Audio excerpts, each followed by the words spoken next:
And now a rare recording of your angel singing to you.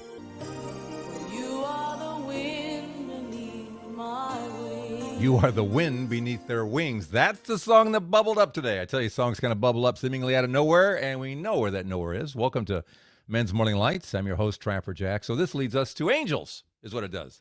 You being the wind beneath their wings. In fact, the song starts out, did you know that you are my hero? You are my hero. Because they see you fall and get back up again and turn back towards God. You're the hero, okay? So let's have some hero stories of angels, though. We're going to start off with Pamela. She was driving around Chicago when this happened at night.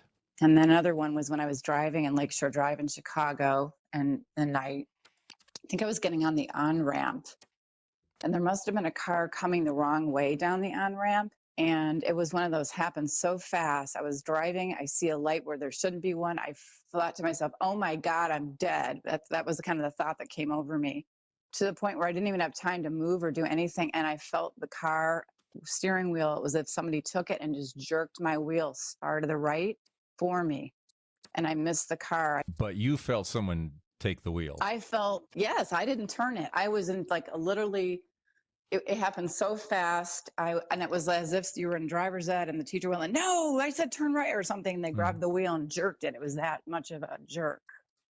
So I said, thank you, thank you, thank you. You know, all I kept saying was thank you. After I just knew that it had to be that. I'm like, oh my God, thank you, thank you, thank you, thank you, thank you, God, Thank you to your angel. You bet. It's said that we're supposed to be our closest relative, or like the chimps or something. And someone has pointed out angels might be a better choice, because let's look at the angels. They worship God as we should. They're God's first creation. They have a mind. They have an intellect.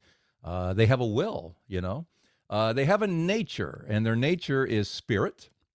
They have an office. That office is angel. Angel actually means messenger. So here's a little. I'm going to bring back Pamela again because she had something else happen. Here's a messenger story.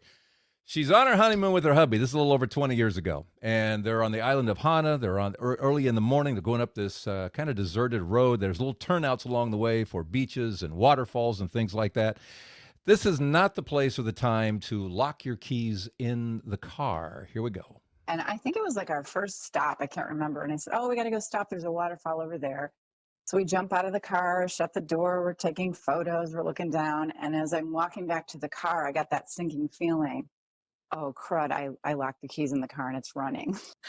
And I'm like, oh my God, what are we going to do? We're like in the middle of nowhere. And I started to get that worried feeling. And then my husband, he's very Italian. He's like freaking out, you know, like, oh, Pamela, what are we going to do? This is crazy. And he's banging on the door. We're never going to get it open. And he's trying to open the door. And then I just said, don't worry, just stop worrying. Help's coming. And he said, what are you talking about? You're so crazy with that weird blood. I go, no, just please, help is coming. I feel it's just going to come. Don't worry. We're not going to worry about this. It's coming. It's going to be fine. Almost to that moment, this pickup truck, this blue truck coming around the bend, and he pulls right off to where we were without us having to wave him down or anything. And he gets out. He gets out. His hair's like all disheveled, I remember. And he gets out and he's like, you need some help? And we're like, kind of like, yeah. We locked our keys in the car and the car's running. He goes, oh, yeah, hold on a minute. And he goes in the back of his truck for a second, comes back with the big long metal thing, and took him about 10 seconds. He opens up the car. And we're sort of just in awe of this whole thing, because I'm thinking it just happened so fast. And then he said, okay, you're all set. And we said, oh, thank you so much. You know, and then this is the part that blew us away the most. He gets back in his truck, he turns it around and drove off in the direction it came from. Wow. Like you were the mission. Like you were the mission he was on. We were it. Like he just came over and we didn't have to wave him down. He drives right over to us. 10 seconds later, my car's open and he's driving off in the direction he came from. I mean, I just don't have any other explanation. And the explanation, of course, is from the book of Hebrews. Sometimes we entertain angels. They get the fun of becoming one of us for a little period of time. And that was an example of that. Sometimes we think of angels as, you know, my guardian angel. Of course, they're not ours. They're God's angels. Sometimes people talk about somebody dying and becoming an angel. No, no. We stay people.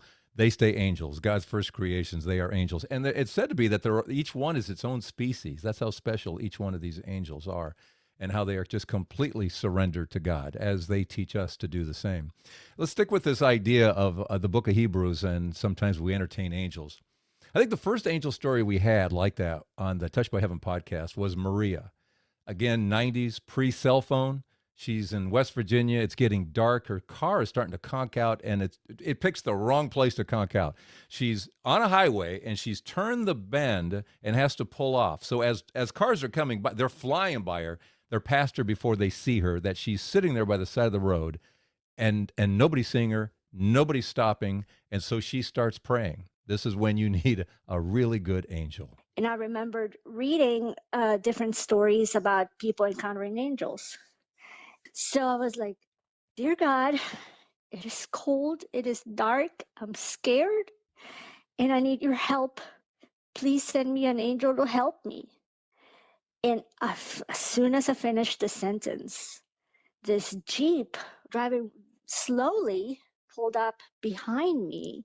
And this man steps out of the Jeep and walks up to me, and he was wearing white shoes, white socks, white pants, a white shirt, and a white sweater. When I saw him wearing all white, holy cow, who would wear that? He's like, what's wrong? What happened? I was like, I don't know. I told him what happened, and he looked, and he's like, so your band, for your alternator broke. That's what's wrong. There's a town 20 minutes behind us. I jumped in his Jeep, and I'm like staring at him, like staring. As he was driving, he was talking. And then I said, you're an angel, And he kind of smiled, smiled and didn't say anything. He didn't say no, and I was just staring at him, and he was just talking. The place was open. They were about to close. And we bought the belt, and he knew what to buy. And we went back, and he put the belt back in there, and he jump started my car, and everything was great. And he's like, hey, you're good to go. My wife just said to me, wait a minute, who just jumps into the Jeep of a perfect stranger? And I said, hon, come on. He's wearing white shoes, white socks, white pants, white shirt, white sweater. Bad guys never wear that kind of stuff. So it all worked out. Little angel stories, more angel stories for you. Say hi to your angel. They love you. You are the wind beneath their wings. God bless. See you next week on Men's Morning Lights.